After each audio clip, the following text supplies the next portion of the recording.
trik hari ni kita akan belajar 360 with variation. Jom.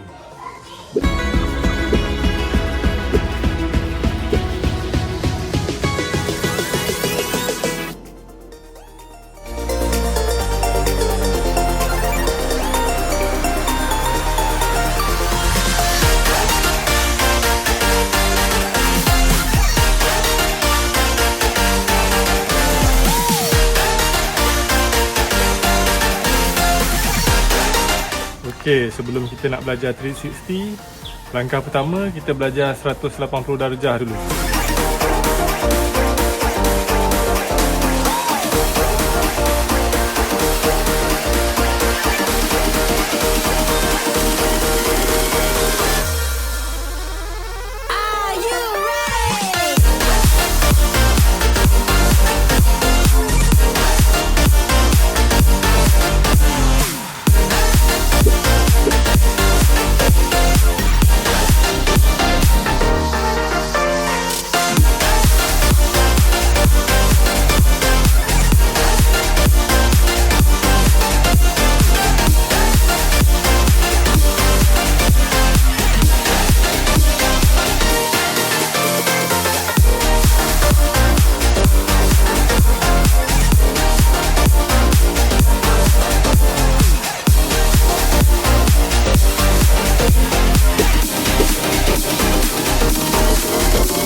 Okay, so harap video ni dapat bantu improve korang punya jump rope skill.